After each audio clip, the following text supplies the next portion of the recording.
Number 1,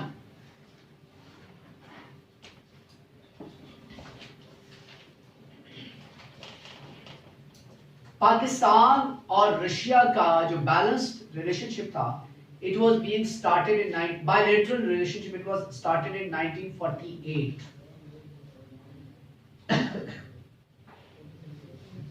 जो first diplomatic and bilateral relationship था पाकिस्तान और रशिया का, रशिया जब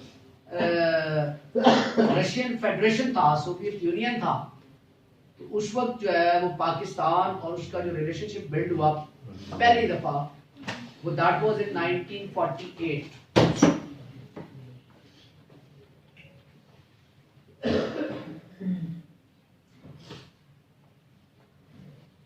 1948 से 58 तक, 1948 से 58 तक Pakistan and Russia enjoyed good relationship.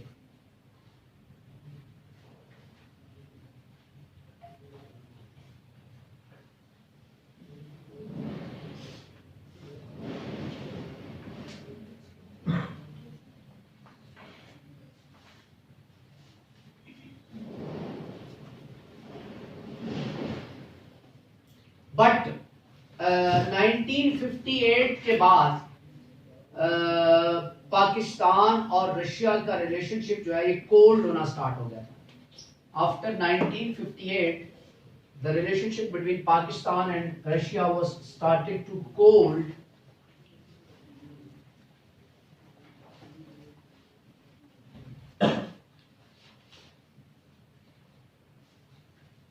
But 1965 के बाद, 58 के बाद रिलेशनशिप खराब होना शुरू हुआ जब मिलिट्री डिक्टेटरशिप आई पाकिस्तान के अंदर.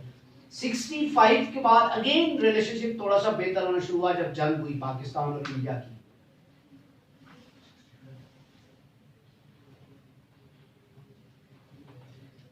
In 1980s, the relationship of Pakistan and Russia started to deteriorate. खत्म होना शुरू हो गया रिलेशनशिप 1980s के बाद. भला क्यों? What was the reason? Afghanistan के अंदर रशिया और अफगानिस्तान की जो वॉर हुई, जिस वॉर को बैक किया अमेरिका ने, और अमेरिका ने यूज किया पाकिस्तान को, और पाकिस्तान ने जो है वो वहां पे बाकायदा फिजिकली लड़के तो रशिया को वहां से भगाया. दैट वाज द रीजन कि, और वहां से जब रशिया गया 1991 के अंदर, उसका आउटकम ये हुआ कि सोवियत यूनियन वाज ब्रोकन, टूट गया रशिया, उसके मुख्तलिफ हिस्से बन गए. और उसके पीछे कहानी क्या थी? वो जो अफगान वॉर थी, that was one of the biggest factor.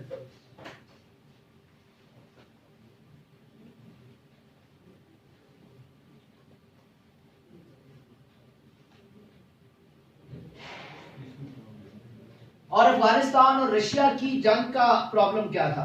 Afghanistan और रशिया आपस में क्यों लड़े थे? ड्यूरेंट लाइन का इशू था उनका.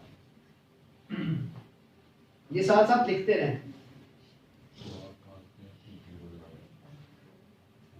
ड्यूरेंट लाइन अफगानिस्तान का सारे बॉर्डर को कहते हैं, सारे बॉर्डर को उसको साथ लगती है. पाकिस्तान के साथ है.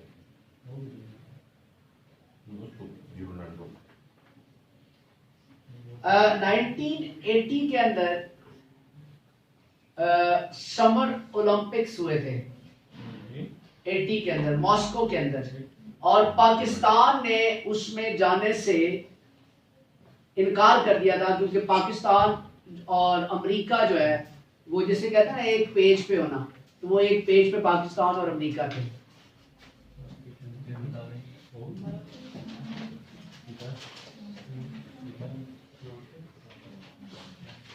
In the recent years,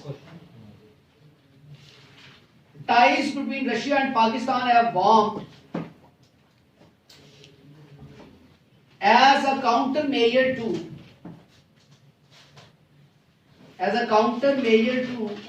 warming ties between India and United States. यानी recent years के अंदर पाकिस्तान और रशिया के हालात या रिलेशनशिप बेहतर होना शुरू हुआ जब उन्होंने ये देखा कि इंडिया और अमेरिका का रिलेशनशिप जो है वो स्ट्रांग हो रहा है। इंडिया बहुत मतलब जो है वो चालाकी से चीजों को करता है और वो अपने नेशनल इंटरेस्ट को कभी भी जो है वो सैक्रिफाइस नहीं होने देता। पाकिस्तान हमेशा अपने नेशनल इंटरेस्ट को जो है वो स्टेक पे रख के रिलेशनशिप पे बिल्डअप करता है। Got it? देखिए, इंडिया ने यूनाइटेड स्टेट ऑफ अमेरिका के साथ रिलेशनशिप उनके स्ट्रांग है, पाकिस्तान के स्ट्रांग नहीं है। इंडिया का रशिया के साथ भी अच्छा रिलेशनशिप है। इंडिया रशिया से ऑयल और गैस लेता है, ठीक है ना, तो उनके साथ उसका, और अमेरिका उस पर सैंक्शन भी नहीं लगा सकता क्योंकि अमेरिका इंडिया एक बहुत बड़ी मंडी है इसकी अमेरिका की, और दूसरा एक बहुत बड़ा फैक्टर ये है कि इस रीजन के अंदर काउंटर करने के लिए चाइना को, ठीक है, इंडिया का होना बहुत जरूरी है अमेरिका के लिए। Got it? क्योंकि इंडिया इटसेल्फ एक बहुत बड़ी इकोनॉमी है। समझ आई बात की? अब बच्चे, आप लोगों को समझ आ रही है? बच्चियों को क्योंकि इनका थोड़ा करंट अफेयर पूरा पूरा होता है तो कुछ पता चल रहा है कि क्या।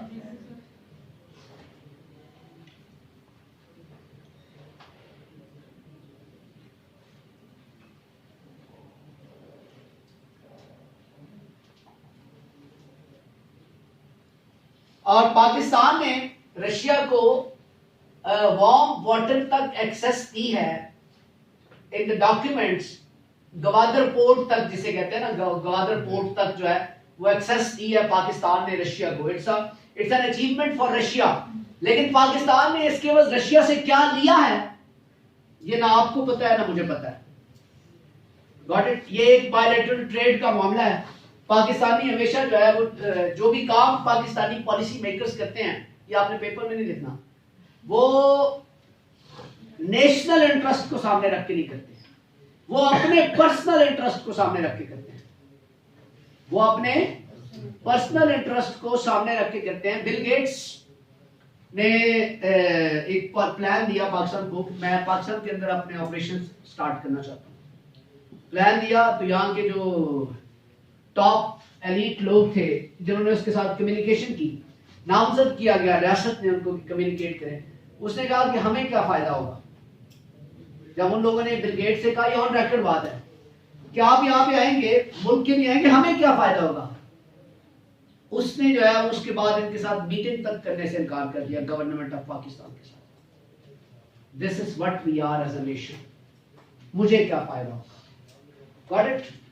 तो हम अपने नेशनल इंटरेस्ट को जो है वो सिक्योर नहीं करते।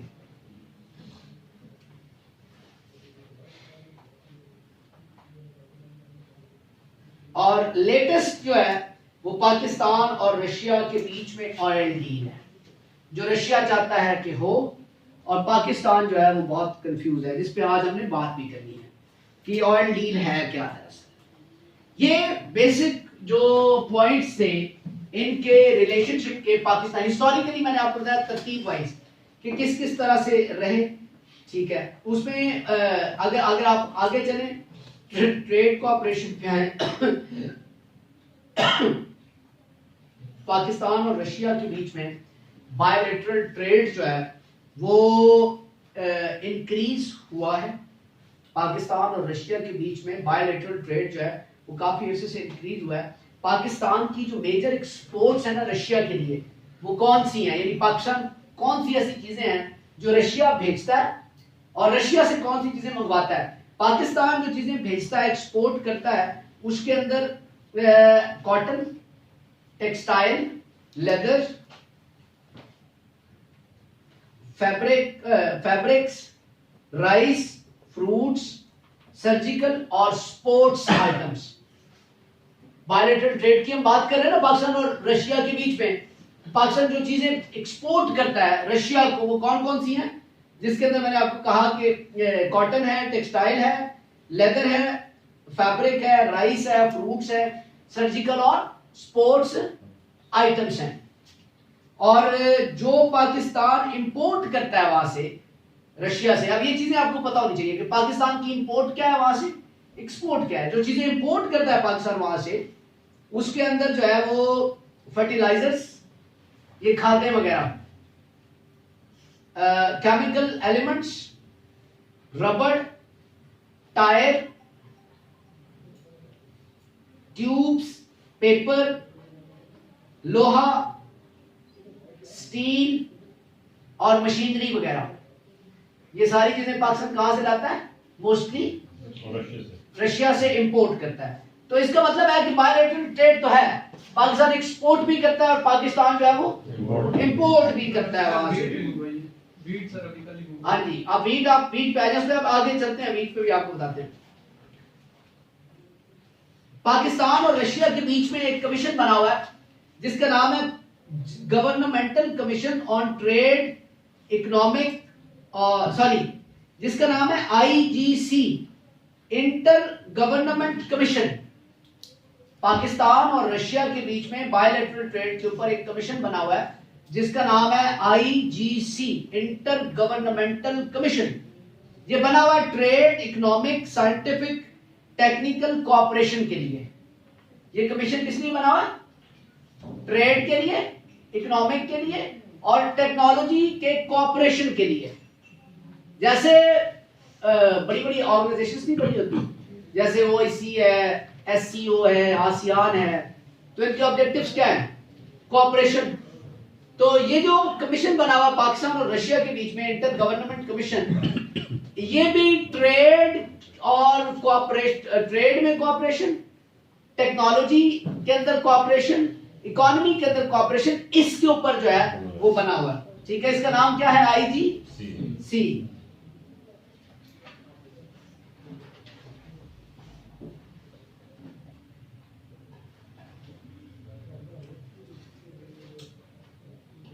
अच्छा, इसकी जो ट्रेड विंग्स हैं, ठीक है, जो कि पाकिस्तान और रशिया के बीच के अंदर है, उसके अंदर कौन कौन सी चीजें शामिल हैं जो मेन फंक्शंस हैं ट्रेड विंग्स के, उसके अंदर नोट करें। Number 1, sectoral analysis of Russian economy. Sectoral analysis क्या होता है? पूछता हूं, sectoral analysis of Russian economy. Different sectors जो इकोनॉमी के होते हैं उनके ऊपर एनालिसिस करना। आप में से मुझे ये बताएं कि ये एजेके है, ये मुजफ्फराबाद है and it's the capital of Azad Riyasat Jammu and Kashmir. मुझे ये बताएं कि क्या यहाँ पे सेक्टोरियल एनालिसिस होता है? किस सेक्टर के अंदर क्या हो रहा है, किस किस चीज की डिमांड है, क्या चीज होनी चाहिए, इस सोसाइटी से पॉवर्टी को कैसे एलिमिनेट किया जा सकता है, एम्प्लॉयमेंट कैसे क्रिएट की जा सकती है, लोगों को हेल्थ सर्विसेज कैसे दी जा सकती है, बिजनेस अपॉर्चुनिटीज कैसे प्रोवाइड की जा सकती हैं, कौन कौन से बिजनेसेस यहाँ पे किए जा सकते हैं। ठीक है, ये सारी चीजों के मुख्तलिफ सेक्टर्स बने हुए हैं, नहीं बने हुए तो ये किसने बनाने हैं? आवाज किसने उठानी है? आपने यार, you are the asset of this, ये जो रीजन खित्ता है इसका एसेट कौन है? आप हैं, तो आपने आवाज उठानी है। कभी किसी साफी ने भी इस तरह के सवाल आपके मिनिस्टर्स और इनसे नहीं पूछे कि व्हाट आर यू डूइंग, रियासत के लिए आप क्या कर रहे हैं? मैं यहां फिरता रहता हूं इधर उधर, मैं लोगों से पूछता हूं कि व्हाट डू यू थिंक कि एजेके जो है, आजाद कश्मीर जो है, क्या it should be the part of Pakistan, it should be the independent country, रियासत बगैर इन्फ्लुएंस के पाकिस्तान के, और it should be the part of India? आप सारे लोग तो ग्रेजुएट हैं माशाल्लाह, अच्छे पढ़े लिखे हैं, आप किस पॉइंट को जो है वो पॉइंट पे अपना देंगे, अपना क्या पॉइंट ऑफ व्यू देंगे इस पे कि क्या होना चाहिए? How many of you are in the favor of independence?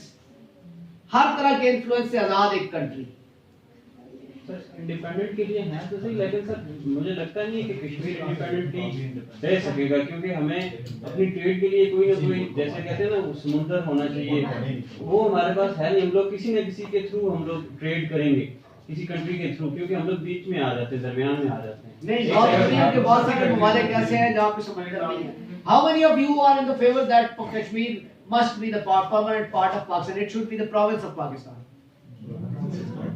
How many of you are in the favor in the current status of AJK?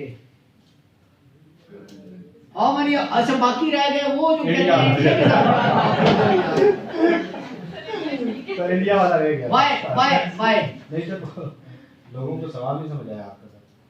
मेरा सवाल ये है, दोबारा पूछ रहा हूँ कि आप में से कितने लोग ऐसे हैं जो ये चाहते हैं कि कश्मीर एक आजाद मुल्क हो?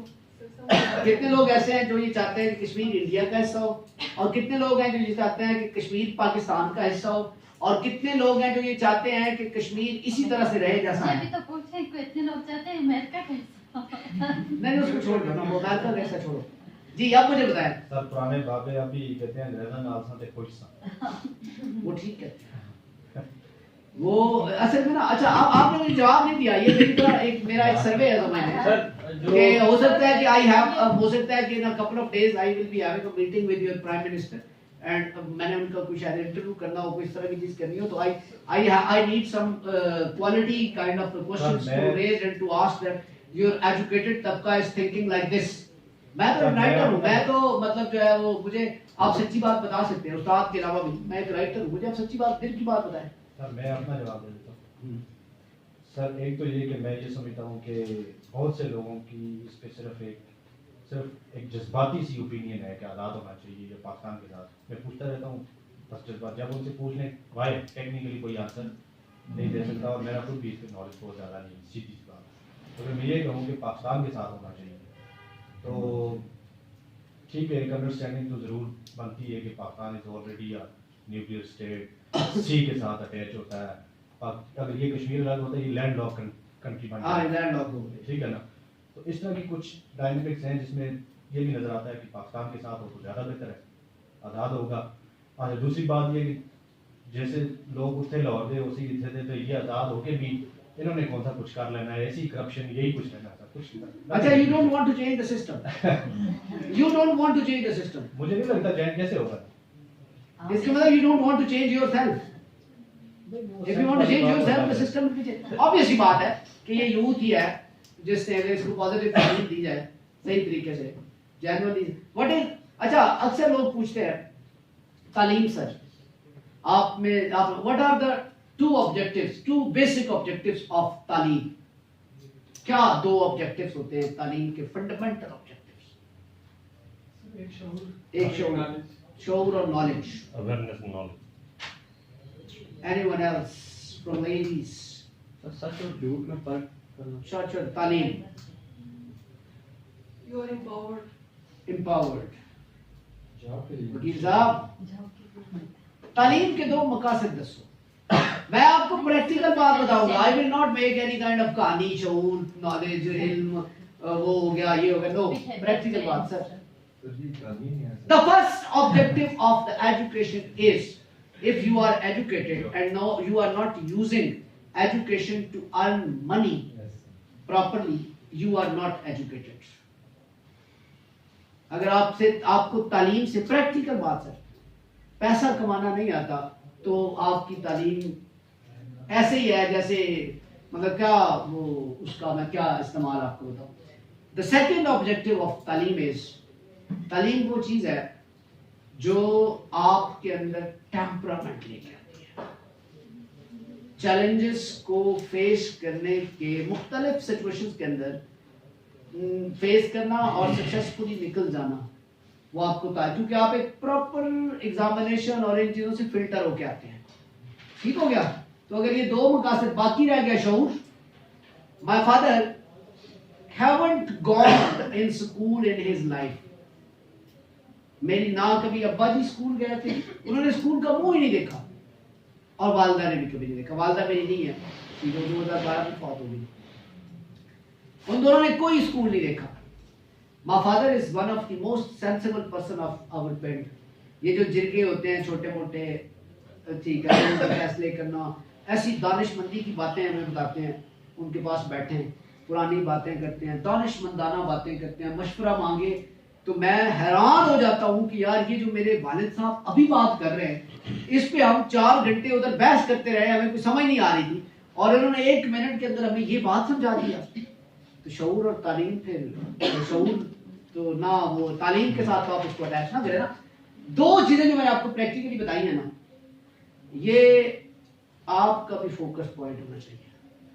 तालीम हासिल करके अगर आप अच्छे पैसे जनरेट नहीं कर रहे ना, अच्छे पैसे जनरेट नहीं कर रहे, अच्छे पैसे का मतलब होता है कि to provide facilities to yourself and your family. अगर आप अपनी, जैसे मैंने मौसम का आपको बताया, मौसम का ताल्लुक आपकी जेब से होता है। मैंने अगर एक आम सा कोट पहना हुआ है, फर्ज करें आम सा कोट पहना हुआ है, लेकिन मेरे पास वसाइल ठीक है, everybody will think it would be very expensive. मैंने अगर 100 रुपए की 36 नंबर रेबैन लगाई हुई है, ठीक है, तो जब मैं गाड़ी से उतरूंगा तो पीपल विल थिंक दैट ये कम से कम 60-70 हज़ार की तो होगी। Are you getting me? Your status, ठीक है, लोग देखते हैं सिर्फ आपके स्टेटस को। ये सोसाइटी का अलमिया समझे, जो मर्जी समझे, you need to improve your social status and you आप ये उम्मीद लगा लें कि मेरा बेटा हो गया या बेटी हो गई है, ये कुछ करेंगे, ठीक है, तो हमारा सोशल स्टेटस बेहतर होगा। मैंने तो जीना ही इनके लिए, लिव फॉर योरसेल्फ फर्स्ट। पहले ये बात सामने रखिए, अपने लिए जिए सबसे पहले, उनके लिए खुद ब खुद चीजें हो जाएगी। अपने लिए आप जिएंगे ना सर, अपने लिए मेहनत करेंगे तो वो मेहनत उनके लिए इनडायरेक्टली हो रही है। So earn money through the legal means maximum। ठीक है, वो कहते हैं ना कि नजाकत नाज नैनो को सिखाने से नहीं आती, नजाकत नाज नैनो को सिखाने से नहीं आती, खुदा जब हुस्न देता है नजाकत आ ही जाती है। ठीक है, वो जिन्होंने घर गाने सर उन्होंने कमले भी सियाने, ठीक है ना। तो आप फिर मतलब that is what I mean कि सर तालीम से पैसा अगर आप नहीं कमा रहे हैं अच्छा, तो ठीक है, एक अच्छा फूड फॉर थॉट है, मार्क्सिज्म को डिस्कस कर लेना, सियासत पे बहस कर लेना, ठीक है, चंद एक पॉलिटिकल आइडियोलॉजीज को लेकर discuss, it's a good for food for thought, it's only food for thought. But if you will go into the reality, तो लोग आपके सोशल स्टेटस से आपको मेजर करते हैं। And this is what's going on in the world, not only in Pakistan. आपके social status को देखा जाता है, ठीक है। और सोशल स्टेटस मैंने आपको कहा था ना, तालीम, दो तरह के लोग वेल्दी होते हैं, सॉरी रिच कहा जाता है, एक जिनके पास दौलत होती है, दूसरा जिनके पास तालीम होती है, ठीक है। तो पाकिस्तान के अंदर जो है ये दौलत इज वेरी इंपॉर्टेंट, उसके लिए फिर तालीम जो है वो आप समझ लें कि एक वो सीढ़ी हो सकती है जिसको आप यूज करके पैसा कमाए। बट रिमेंबर, पैसा कमाए लीगल मीन्स के थ्रू, जितना कमा सकते हैं उतना कमाए, ठीक है। क्योंकि अक्सर मैं बात पहले भी तुम्हें कही है कि साइकिल पे बैठ के रोने से बेहतर है गाड़ी में बैठ के रोया जाए, ठीक है ना। और निजाम को कोसते रहना, गुर्बत, महंगाई, वो कहते हैं महंगाई बड़ी हो गई है, किसी ने कहा महंगाई बड़ी हो गई है, तो मैंने कहा इंक्रीज योर इनकम। है भाई महंगाई बहुत होगी, इंक्रीज योर इनकम। कहते हो मैं तो नौकरी करता हूँ, मैं सेकंड टाइम कोई और काम करने वेला होता है 7-8 घंटे के बाद, 4 बजे के बाद वेला होता है ना, सारा रात गए तक खेलता है, बच्चों के साथ बैठता है, चाय पीता है, कहता है महंगाई होगी, 3 घंटे और काम करें, महंगाई फील ही नहीं होगी। हर चीज का अल्टरनेटिव मौजूद है, लेकिन वी नीड, हम लोग क्रिएट कर लेते हैं एक, लेकिन चूंकि हम कॉमन मैन है, लकीर के फकीर है सर ना, आम आदमी, मायोपिक, सतही फॉलोअर, 9 से 5 बजे तक नौकरी करने वाले, तो यही करेंगे, महंगाई बहुत हो गई है, generate the alternative income resources. What is anyways, तो बात हो रही थी जी इसकी ट्रेड की।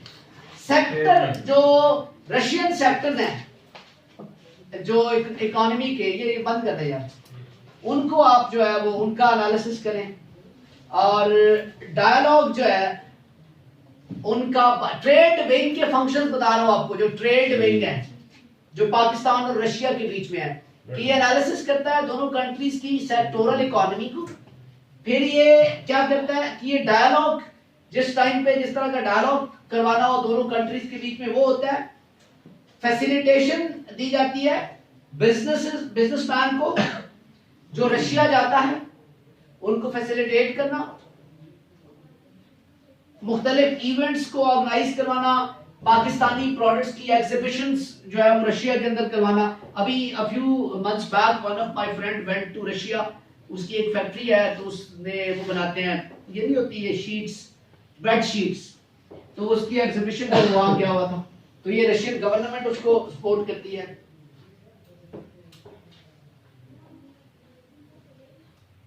इसी तरह से पाकिस्तान के अंदर जो मुख्तलिफ एग्जीबिशंस होती हैं, रशिया से जो लोग आए, बिजनेसमैन आए, उनको फैसिलिटेट करना, ये इस ट्रेड विंग का काम है।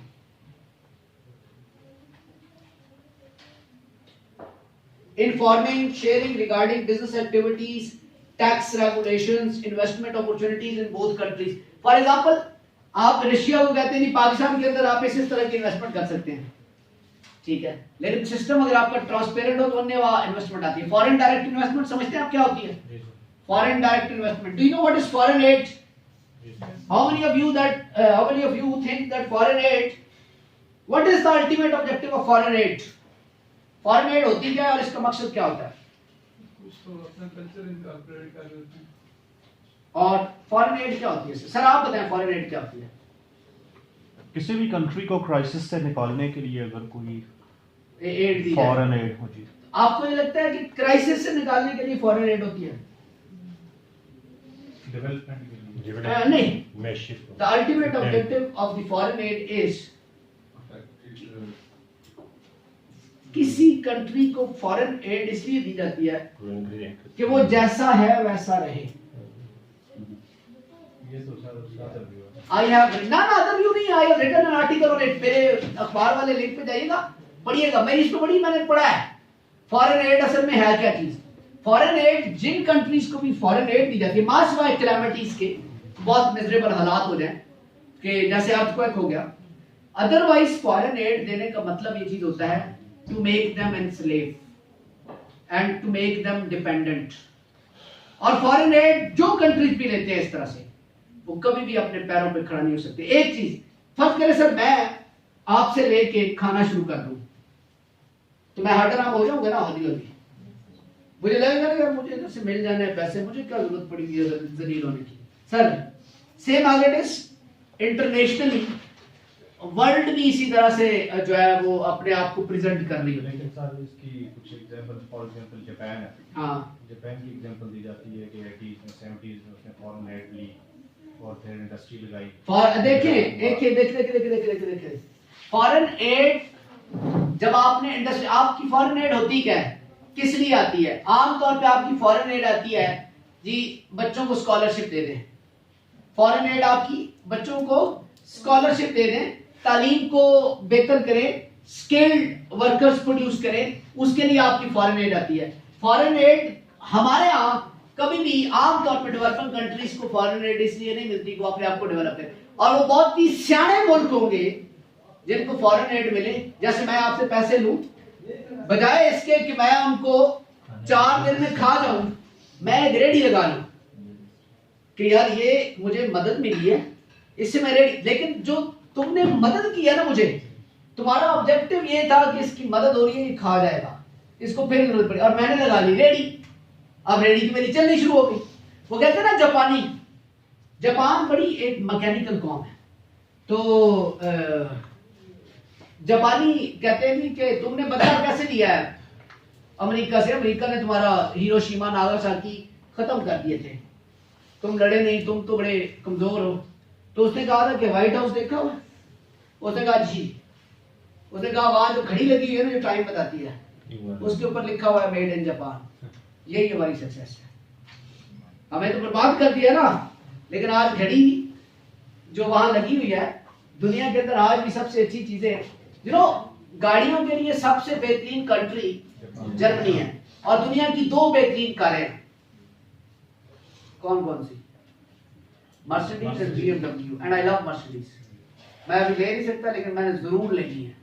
आई लव मर्सिडीज, वंडरफुल कार, ये 2 वंडरफुल कारें हैं, ठीक है। The world is divided into 2 sections. आज मैं आपको एक और इंफॉर्मेशन दूंगा। पूरी दुनिया को 2 हिस्सों में डिवाइड किया गया। सुने, एक आपका अमेरिका, कनाडा, वो साइड जिसको वेस्ट बोलते हैं जनरली, अगर इसको भी हम वेस्टर्न फिलॉसफर्स में ले आते हैं, लेकिन उसको हम वेस्ट कहते हैं। One is West and the second is Europe. West is famous for technology and Europe is famous for philosophy. आप दुनिया के 99% 99% फिलोसफर उठा के देखें, you will come to know कि most of them are from Europe. Greek, German, French, ठीक है, दुनिया के सारे फिलोसफर बड़े बड़े उठाए। वैसे इंडिया का एक बहुत बड़ा फलसफी था जिसको लाइमलाइट में कभी नहीं आने दिया गया, जिसको लाइमलाइट में कभी नहीं आने दिया गया, और कुछ लोगों ने लिखा है कि वो अरस्तु से भी बड़ा, अरस्तु और सुकरात से भी बड़ा आदमी था। He was Chanakya, he was Chanakya. ठीक, कभी फिर इस पे चाणक्य पे भी आपको बताऊंगा क्या है, ठीक है। तो अब बात क्या कर रहे थे, ट्रेड विंग्स के ऊपर बात करते हैं। फिर एनर्जी कोऑपरेशन, ठीक है, पाकिस्तान और इनके बीच में एक मुआहदा हुआ है 2015 या 17 के अंदर, ये नोट्स में लिखा होगा। वो मुआहदा क्या है कि गैस देगा रशिया कराची से कसूर तक। Kasur is near to Lahore, hardly 30 kilometre away from Lahore, आधा घंटा लगता है लाहौर से कसूर आते हुए, ठीक है। कराची से कसूर तक जो गैस पाइपलाइन है वो कौन देगा, रशिया देगा। ये इनके बीच में एनर्जी कोऑपरेशन, अभी ऑयल के ऊपर जो है वो बात चल रही है, एलएनजी का मुआहदा रशिया के साथ, ठीक है। डिफेंस कोऑपरेशन की बात करें तो पाकिस्तान जो है वो रशिया से अच्छे खासे वेपन्स जो है वो खरीदता है, और वेपन्स की तफसील जो है वो मैंने इन हैंडआउट्स के अंदर दी हुई है। असल में हमारा जो इशू है वो मौजूदा, मैंने आपको बेसिक जो एक इनका रिलेशनशिप एक्सिस्ट करता है ना तारीख से लेके अब तक, उसका मैंने आपको इंट्रोडक्शन दिया, ठीक है। अब मैं आता हूं जी इसकी कंट्रोवर्शियल ऑयल डील के ऊपर। ऑयल डील का पता है किसी को क्या है ये ऑयल डील? पाकिस्तान रशिया से ऑयल खरीदेगा, पाकिस्तान रशिया से ऑयल खरीदेगा, खरीदना चाहता है कम रेट्स पे। पाकिस्तान रशिया से ऑयल खरीदना चाहता है कम रेट्स पे, लेकिन अमेरिका जो है वो नहीं खरीदेगा, लेकिन अमेरिका जो है सैंक्शंस का डर है पाकिस्तान को। इसके अलावा आप खवातीन, सर ये न्यूज़ में सुना था इमरान खान के दौर में ये हुआ था, लेकिन इसमें कोई सच्चाई नहीं है, कोई डॉक्यूमेंटेशन नहीं हुई है कुछ इस तरह से। नहीं ये डील तो अभी रिसेंट है ना, उस वक्त नहीं, ये तो अभी रिसेंट, ये तो अभी रिसेंट वाकया है, अक्टूबर का है जी। रशिया यूक्रेन वॉर भी चल रही थी जब इमरान खान गया था, वो तो उस दिन स्टार्ट हुई थी, उस दिन हमला हुआ था। जब इमरान खान बेचारा मतलब वहां पे भी हाल लगी रह गया यार, वो गया उधर से जंग हो गई। वो इमरान खान ने, चूंकि इमरान खान को बहुत ज्यादा शौक, इमरान खान को मीडिया का इतना शौक था, he was mad about media. और आपको पता है उसको फिर ये बड़ा शौक है कि मैं मीडिया में नजर कैसे आता हूँ, ऐसे चलता है तो उसको वो उनको कहता है कि मेरी वीडियो ऐसे बनानी है, जब मैंने ऐसे कदम रखना है। He was trend setter in his early time ना, तो जब वो नौजवान था, ठीक है, क्रिकेट खेलता था, तो ही वाज ट्रेंड सेटर। वो जो पहनता था वो फैशन बन जाता था, वो जिस तरह से बात करता था वो स्टाइल बन जाता था, तो उसका एक करिश्मा तो था। But he was narcissist. जो बंदा जितना ज्यादा उसके फॉलोअर होंगे वो उतना नार्सिसिस्ट होगा। नार्सिसिस्ट समझते हैं? नार्सिसिस्ट होता है नरगिसियत पसंद, जो अपनी जात से बाहर कुछ नहीं सोचता, उसको लगता है कि मुझसे बेहतर कोई इंसान दुनिया में हो ही नहीं सकता। तो नार्सिसिस्ट वो बंदा होता है जिसके अन्य वहां फॉलोअर होते हैं, और वो